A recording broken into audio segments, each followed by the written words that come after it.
Selamat pagi, selamat siang, selamat sore, dan selamat malam untuk seluruh warga masyarakat Akademi Kripto dimanapun kalian berada. Kembali lagi dengan saya Alvesting di Akademi Kripto.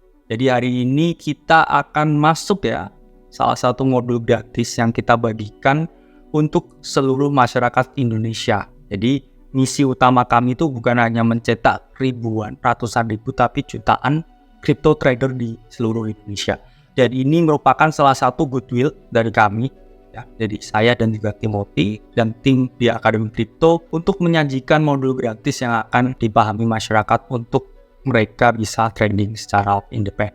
Oke, tanpa berlama-lama kita masuk ke dalam Technical Research by AWS Part 1. Jadi pada dasarnya saya menjelaskan kemarin kalau saya itu pakai terms of research instead of analysis. Kenapa? Karena research itu lebih dalam, itu lebih kompleks dan itu lebih holistik. Sementara analysis itu merupakan salah satu part dari research. Jadi technical research ini memiliki 5 analisis, yang mana salah satu analisisnya itu akan kita pelajari hari ini, yaitu bagaimana cara melakukan trend analysis. Sebelum kita melakukan trend analysis, perlu kita mengetahui apa sih itu trend dalam trading. Jadi trend itu merupakan suatu pergerakan harga, bisa naik, bisa turun dalam jangka waktu tertentu yang memiliki pola kecenderungan.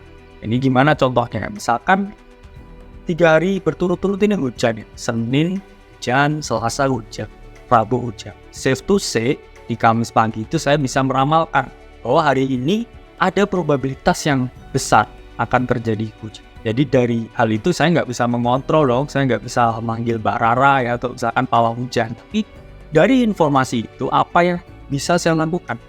Anticipation move-nya gimana? Oke, saya bawa payung. Oke, saya bawa jas hujan. Oke, saya naik mobil misalkan. Itu anticipation move. Sama ketika teman-teman menggunakan technical research, teman-teman tuh nggak bisa memprediksi market tuh nggak bisa. Tapi teman-teman mengantisipasi. Misal terjadi A, saya harus gimana? Misal terjadi B, saya harus gimana? Misalkan hujan, oke, saya harus begini. Misalkan nggak hujan, oke, saya harus begini. Nah itu technical research merupakan salah satu bentuk untuk mengantisipasi keadaan yang kita nggak tahu. Nah, mengapa sih perlu melakukan trend analysis? Yang pertama kamu kalau nggak tahu arah pasar kemana kamu jangan berharap memperoleh keuntungan. Sama ketika kamu mau surfing ketika nggak ada ombak sama sekali, kamu nggak bisa surfing. Ketika ombak itu terlalu tinggi, itu juga berbahaya. Jadi sebelum kamu masuk ke dalam pasar untuk open posisi, pastikan kamu tahu pasar ini ada di keadaan apa atau ada di fase mana. Itu baru kamu bisa membuat suatu bias dulu. Oke, marketnya naik, berarti bullish. Berarti bias saya itu adalah buy or long. Kemudian ketika kamu sudah punya bias ketiga ini kamu bisa menentukan posisi masuk. Oke, trennya naik. Oke, saya mau buy long. Di mana? Jawabannya itu ada di key areanya. Jadi ketika kamu buy or long itu kamu di support atau demand area. Tapi ketika kamu mau sell short, dan itu di supply area atau di resistance. Itulah mengapa di 4 di sini pentingnya untuk melakukan trend analysis itu teman-teman tahu posisi keluar itu di mana. Jadi jangan cuma tahu masuknya tapi nggak tahu keluar. Sama ketika kamu masuk perguruan tinggi tahu masuknya ada tes wawancara SBMPTN, keluarnya melalui tugas akhir atau skripsi. Jadi jangan sampai kamu tahu masuk nggak tahu keluar. Karena itu juga akan membuat kamu dalam keadaan yang bermasalah. Dan yang terakhir pentingnya melakukan trend analysis karena kamu tuh tahu akhirnya kamu berapa lama harus stay on the position. Misalkan market bull market naik terus, bias kamu long, kamu bisa nge-hold suatu aset itu sampai berbulan-bulan. Tapi beda cerita ketika market tuh bear, kamu dapat long di bawah misal, itu kamu harus take profit along the way up. Karena kalau kamu hold lama, mungkin dia turun balik ke entry bahkan ke negatif. Itu sering sekali terjadi. Jadi kamu tahu marketnya keadaannya apa, sehingga kamu tahu berapa lama saya harus stay on this position. Karena take profit itu sama pentingnya dengan nail the entry. Exit itu lebih penting kadang dari entry. Entry kadang masih bisa digocek ke atas ke bawah tapi kalau exit itu yang secure the profit. Maka dari itu kamu juga harus mempelajari ya exit di mana dan kapan kamu harus keluar dari posisi. Yang paling penting ya sebelum melakukan trend analysis ya teman-teman harus melakukan ya atau menentukan ya time frame yang akan teman-teman gunakan. Time frame itu apa? Time frame itu adalah satuan waktu ya atau lini masa yang teman-teman gunakan ketika trading. Jadi satu candle itu ada berjuta cerita. Seperti itu ya. Tapi satu candle itu mewakili jam tertentu. Misalkan kamu membuka chart ya di 4 jam. Berarti satu candle itu nilainya adalah waktu 4 jam di market. Jadi ketika kamu melakukan trend analysis, itu selalu lihat time frame yang besar. Contohnya apa ya? Monthly, weekly, daily. Maksudnya apa ya? Time frame bulanan, time frame mingguan, time frame harian. Baru kamu bisa melihat the whole scene ini trennya kemana. Kalau enggak ya kamu nggak tahu ya. You have no idea what trend we are in. Trend itu gimana lihatnya ya? Jadi teman-teman buka aja TradingView. Kenapa? Karena 90% platform trading di dunia itu menggunakan hampir semua TradingView, especially ya crypto. Itu semua trading. Jadi di sini ya, di jenis aset ya, di kanan ini ada yang tulisan 4. Itu it means 4 hours. Ini bisa teman-teman zoom in, zoom out ya. Zoom in-nya gimana ya? Teman-teman lihat ke time frame yang lebih kecil ya, 2 jam, 1 jam, 15. Itu zoom in.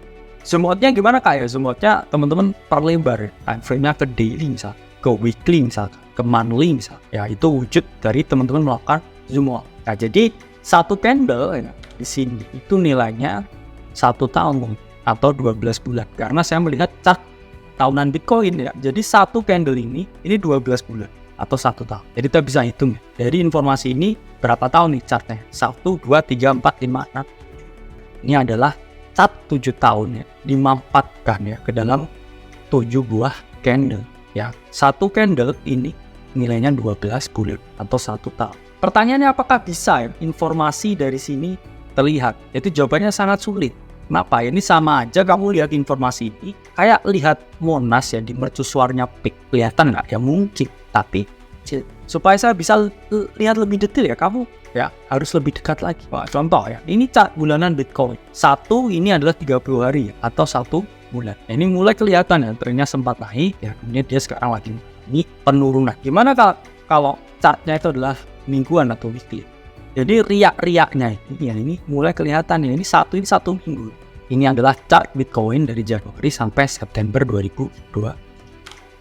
Nah, kemudian ini chart harian Bitcoin. Nah, ini ini kecil ini adalah satu hari atau 24 jam. Jadi ketika kamu panik-panik ini yang suka trading pakai chart H1, M15, M5. Bahkan saya tahu teman-teman ya, orang-orang di City itu ada yang trading pakai buat second ya. Yang namanya 1 ya Korean guy. Itu bukan trading, itu gambling. Itu mentalnya mas. Jadi teman-teman jangan meniru. Jadi ini besarnya ini ketika teman-teman panik ini seharian ini cuma ke print 1 ya. Itulah kenapa ya ada istilah when you're in doubt ya, zoom up, zoom out. Lihat jauh nggak sih? Oh masih jauh ya, belada masih jauh, masih bullish. Karena kadang teman-teman lihat chart 15 menitan panik ya. Ini terutama yang sering over margin, resiko langsung 10% dari akun. Nah ini kamu pasti ya nggak enak ya tidurnya, nggak nyaman.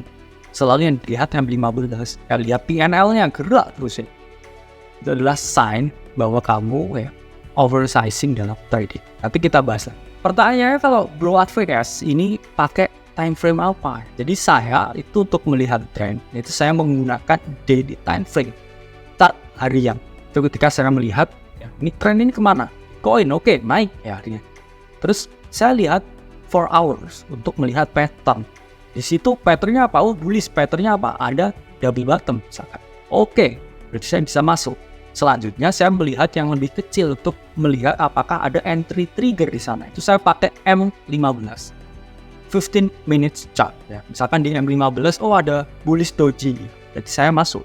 Daily lihat trend, H4 lihat pattern, M15 itu saya melihat entry trigger. Step kedua, setelah teman-teman itu udah memilih ya time frame yang teman-teman gunakan atau lini masa yang teman-teman gunakan, durasi dari masing-masing candles, teman-teman kedua itu adalah melakukan eyeballing. Eyeballing itu apa ya? Sama ketika teman-teman suka nge-gym ya. Ya kan teman-teman bisa ya eye tracking kalori dengan mata. Oh ini kalau nasinya sekian ya, misalkan berapa ratus gram. Oh ini kalau misalkan dada ayamnya segini itu 100 gram. Itu nggak bisa lahir secara natural. Itu lahir dari latihan dan juga dari pengalaman dan jam terbang ketika teman-teman udah lama training. Tapi bukan berarti ya ini lahir secara tiba-tiba dan teman-teman nggak bisa ngasah. Itu bisa. Itu dengan cara apa ya? Semakin sering teman-teman harus involve ya dengan dunia training. Sering ngutak-atik chart. Itu gimana caranya? Pertama, teman-teman harus latihan ya teman-teman. Minimal ya, saya bilang minimal sejam sehari itu charting. Ya, jadi komputer charting sejam sehari, 60 menit. Buka market. Nggak cuma buka ya, nggak cuma lihat satu aset, tapi teman-teman minimal ya lihat 20 koin atau 20 aset dalam satu hari. Jadi ketika teman-teman nih lihat market ya jangan hanya lihat BTC ya. Coba lihat ETH, coba lihat Solana, coba lihat XRP, coba lihat Cardano, coba lihat Avalanche, coba lihat Decentraland, coba lihat Sandbox. Itu chartnya gimana? Baru setelah teman-teman lihat 20 itu, teman-teman jangan lihat aja, catat dan juga buat perbandingan dari masing-masing chart. Akhirnya teman-teman bisa mengetahui, oh misalkan ya Bitcoin bullish kah, tapi ETH turun, ETH bearish. Atau teman-teman melihat suatu pola kecenderungan ya, misalkan oh Sandbox naik kah, mau naik. Itu juga dengan Mana atau Decentraland, itu juga mau naik. Nah, teman-teman langsung bisa membuat tesis tuh. Ini dua koin metaverse mau naik, berarti apakah trennya selanjutnya market itu ada di metaverse? Tuh baru lahir dan terbentuk naluri seperti itu ketika teman-teman tuh udah sering melakukan eyeballing. Ya, eyeballing ini juga seperti mengasah pisau. Itulah mengapa ya ada istilah ya dari Bruce Lee ya. Jangan melatih 10.000 gerakan sekali, tapi latih ya satu gerakan 10.000 kali. Kenapa? Karena teman-teman tuh akan bisa karena terbiasa. Nah, gimana mulai screening ya? Jawabannya adalah dari market ya, dari exchange. Teman-teman lihat exchange ya, kemudian teman-teman lihat di bagian spot atau derivatif, dan teman-teman pilih ya yang trading volume-nya tertinggi ya. Kenapa trading volume itu harus tinggi ya? Berarti interest-nya lagi ke sana. Orang-orang itu lagi trading sana. Liquidity lagi ke sana, order book-nya lagi tebel di sana. Sehingga analisa pergerakan harga atau tren itu akan terlihat ya ini itu semakin real ya, atau analisa yang teman-teman miliki yaitu memiliki probabilitas benar itu yang lebih tinggi. Itulah mengapa selalu cari market yang liquid. Nah, 3 ya, itu teman-teman melakukan sesuatu yang namanya market programming. Apa itu program? Jadi sama ya seperti software. Market itu ada struktur. Kalau kamu nggak tahu strukturnya market ya jangan harap kamu bisa memperoleh keuntungan. Karena dengan mengetahui struktur market ini kamu juga bisa tahu ya, ini market ini ada di fase apa? Bullish kah, ya, bearish kah atau sideways. Jadi struktur market bullish gimana kak ya? Struktur market bullish ya pertama dari eyeballing ini kelihatan oh ini nah. Tapi apakah naik ya? Mari kita bedah dulu struktur. Ya, jadi market bullish itu market yang selalu menghasilkan higher low dan higher high. Ya, pertanyaannya apa kak higher low? Higher low itu merupakan titik rendah yang lebih tinggi. Ya, jadi higher low di sini ini kan lebih tinggi ya. Relatif lebih tinggi dari sini. Tapi ini masih lebih rendah dari higher high-nya sini. Ya ini dia naik lagi ya. Kemudian membangun ya another higher low di sini. Berarti higher low ini udah kebangun di sini pertama, kebangun di sini kedua. Terus higher high ya di sini juga terbangun ya. High-nya lebih tinggi ya, relatif lebih tinggi dari mana? Dari sini. Ya, high-nya lebih tinggi. Nah, kemudian ya setelah dia membuat higher low ini, dia break dari harga sini, break of structure, kemudian dia naik ya, tembus dari titik ini. Berarti dia membuat ya higher high yang baru karena ini tertembus. Tapi di sini dikatakan valid higher low. Kenapa? Kalau asalkan dia tidak tembus di sini. Oke, di sini holding harganya dan ada kecenderungan mau naik. It means ya market ini dalam keadaan yang bullish karena tilting to higher low dan to higher high. Ini sama ya di harga Bitcoin ya. Ini Januari sampai Juli 2023 teman. Jadi harga naik ya, first impulse ya, second impulse ya, correction. Di sini valid ya menyatakan higher low. Dan dia relatif lebih tinggi dari mana? Dari sini. Dari low di sini. Kemudian di sini dia naik ya. Ini kenapa dinyatakan higher high? Karena dia lebih tinggi dari sini. Oke. Dia turun lagi di sini ya. Dikatakan higher low. Kenapa? Karena dia lebih tinggi dari sini. Holding di sini price. Oke, ini breakout, ini naik lagi. Berarti market ini bullish dong ya. Karena dia painting to higher low dan to higher. Jadi intinya harus printing minimal 2 higher low dan 2 higher high. Kalau struktur market bearish gimana Kak? Jadi dia printing selalu lower low dan printing selalu lower high. Kenapa itu? Lower high itu apa? Itu titik tinggi yang lebih rendah. Ini kan titik tinggi, relatif lebih tinggi. Dari mana? Dari sini. Tapi dia kan semakin turun juga ya. Ini tinggi, tapi dia tingginya itu semakin ke bawah.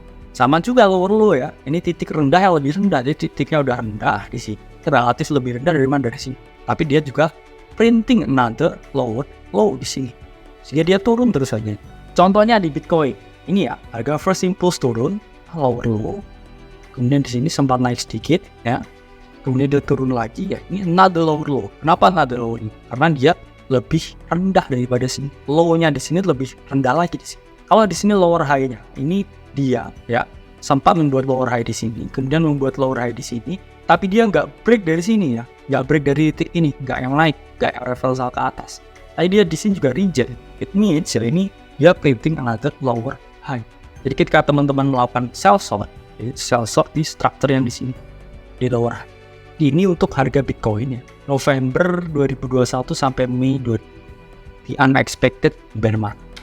Nah, kalau struktur market sideways gimana Kak? Sideways itu terjadi ya ketika lahir ya equal high dan equal low. Equal high itu apa itu?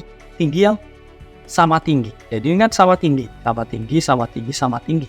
Ya, berarti dia selalu reject di resistance atau reject di supply area. Sementara equal low-nya di bawah ini, ya dia selalu mantul di sini. It means support is holding di bawah sini. Ya, teman-teman.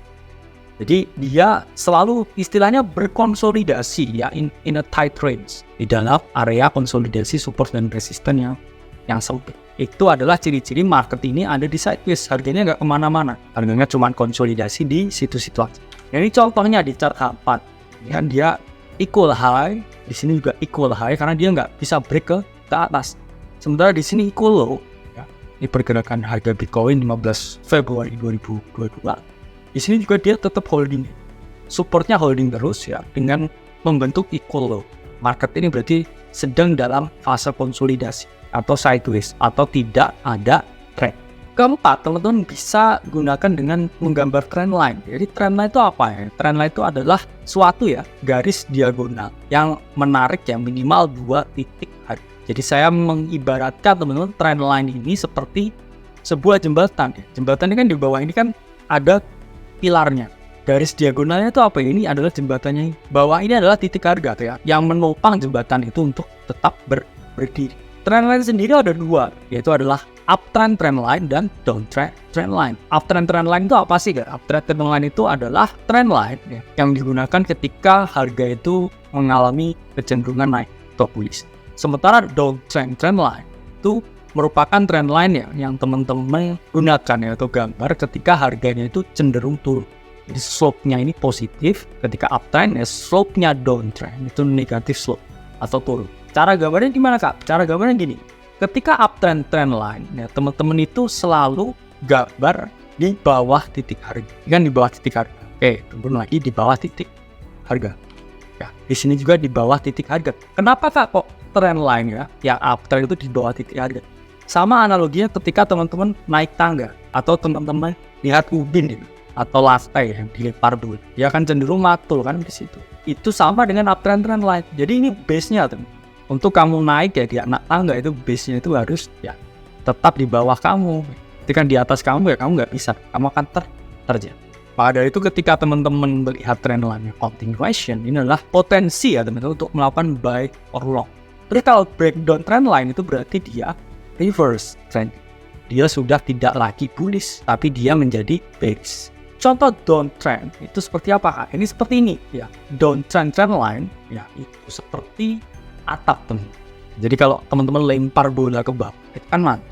Dia di atap juga tertolak, turun lagi, gravitasi. Tapi ketika harganya udah kuat dan kemudian bolanya udah kencang ya, dia bisa nabrak ya di atap-atap ini sampai ya, keluar rumah ya, through the roof. So, itu adalah tanda kalau harga itu breakout kuat. Tapi kalau enggak seperti ini berarti membuka peluang ya, teman-teman untuk melakukan sell short. Kenapa ya? Karena dia selalu reject di trendline-nya ini. Downtrend ini reject, ini reject, ini reject. It means berarti dia masih dalam downtrend, supported by trendline ini, teman-teman gambar ya di atasnya harga ya, patuh gini, reject ini, berarti di sini ya ada suatu kesempatan untuk melakukan sell short. Nah, yang terakhir ya, ini the least important ya, but still a point, yaitu adalah teman-teman menggunakan indikator ya. Indikator itu bukan hal yang utama, karena saya tahu orang yang indikatornya sampai 8 ya, sampai tumpuk-tumpuk, tapi itu sebenarnya nggak terlalu main interest. Yang pertama itu adalah teman-teman jadi bingung ketika menggunakan banyak indikator, dan juga yang kedua itu biasnya itu setiap indikator beda-beda. Ada yang bilang satu indikator itu bullish, satu yang lain bearish. Itu akan terjadi conflict of interest. Maka dari itu teman-teman price action dulu ya, di mastering, baru teman-teman gunakan indikatornya sebagai cake ya. Teman-teman layering indikator itu adalah buah kecil di atas. Jadi salah satu yang paling umum yaitu adalah menggunakan moving average. Jadi moving average itu adalah indikator yang meramu rata-rata pergerakan harga. Jadi ketika saya buka chart daily, kemudian saya lihat ya MA20, berarti itu rata-rata harga 20 hari terakhir. MA10 rata-rata harga 10 hari terakhir. Cara menggunakan MA yang gampang gimana Kak? Yaitu ketika harga itu ada di atas moving average, it means biasanya kamu adalah melakukan buy or long. Tapi ketika dia breakdown, ini kan menunjukkan ya kalau ada switching trend reversal. Kalau ini harganya itu mau turun, berarti kamu short sell atau sell short ketika harga ini berada di bawah moving average. As simple as that. Kemudian kedua, di sini Bollinger Bands. Jadi Bollinger Bands ini merupakan indikator yang unik, kan dia indikator trend dan juga indikator osilator at the same time. Gimana maksudnya Kak? Jadi yang di tengah ini dia adalah MA20 teman-teman. Tapi dia uniknya dia itu punya upper band dan juga punya lower band. Fungsinya apa ya? Jadi ketika dia menyentuh di sini ya lower band ini, it means dia dalam keadaan yang oversold. It means dia punya kecenderungan untuk naik. Tapi kalau dia di sini ya, ini artinya dia overbought, terlalu jenuh beli, sehingga koreksi mungkin terjadi. Jadi Bollinger Bands ini suatu alat yang komplit ya. Maka dari itu banyak sekali ya orang-orang yang meng-cover buku dan video, dia trading itu hanya menggunakan Bollinger Bands as the main tool, karena se-efektif. Nah, kemudian yang terakhir ya menggunakan super trend. Teman-teman, super trend itu apa? Ini sama kayak moving average, tapi dia ada areanya. Dia ada arsiran hijaunya di sini. Di sini arsiran merah. It means ketika harga itu ada di atas super trend yang hijau, biasanya adalah buy or long. Jika dia ada di bawah, itu berarti market ada di fase bearish. Teman-teman bisa sell short atau jual aset dari teman-teman miliki. Timbullah pertanyaan, lalu ini kan kakak mengajarkan 5 poin, 5 metode. Apakah saya harus menggunakan semuanya atau salah satu aja? Jawabannya, ketika teman-teman menemukan setup trading yang mana 5 poinnya ada bersama, it means teman-teman memiliki ya trading setup yang memiliki high quality, probability win-nya tinggi. Contohnya, eyeballing, dia naik Kak. Oke, kedua, kamu coding ya marketnya, kamu programming marketnya.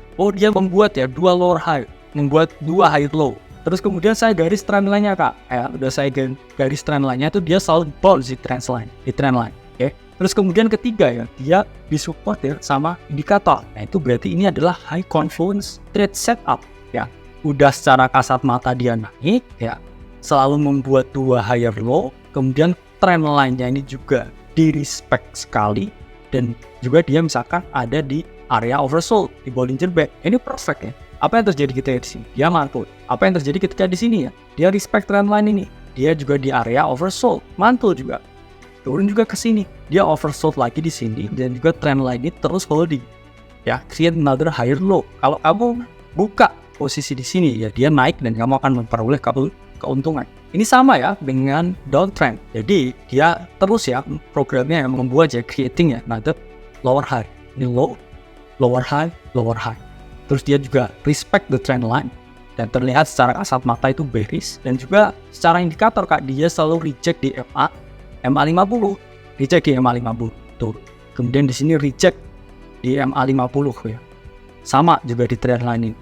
Dan juga dia create another lower high. Berarti probabilitas kamu short sell atau sell short di sini itu sangat tinggi untuk memperoleh keuntungan. Jadi semakin banyak onwards, jadi 5 poinnya itu dalam satu trade setup itu ada, itu kamu kayak menemukan sosok yang sempurna, cantik, yang misalkan pintar, baik, terus kemudian pengertian, perhatian itu satu, pakai komplit. Tapi kalau kamu cuman, trend line-nya expected kak, ya cantik aja. Kalau ini misalkan di MA50 kak ada potensi bounce, yaitu misalkan dia cuma baik. Ya. Kalau ini misalkan saya secara kasat mata ini naik kak, ini turun kak, ya itu mungkin dia hanya pengertian. Kalau misalkan ini di market codingnya seperti ini, ya. Terus dia juga respected the trend line, itu dia perfect. Cari yang perfect itu sulit. Tapi ketika kamu udah dapet yang perfect, ya kamu menang dalam. Itu juga sama juga seperti milih pasar. Oke, teman-teman, ya mungkin itu adalah sesi pertama ya dari trend analysis. Jadi kita masih ada ya 4 sesi lagi. Kalau teman-teman mau belajar banyak di sini, mungkin diulang-ulang lagi video ini. Terus teman-teman juga tulis di kertas, dan juga kalau teman-teman udah siap terima materi selanjutnya ya, klik ya di bawah ini, di post di Discord yang di bawah, itu kita lanjut di section 2. Saya Alvesting dari Akademi Kripto, dan sampai jumpa di video selanjutnya.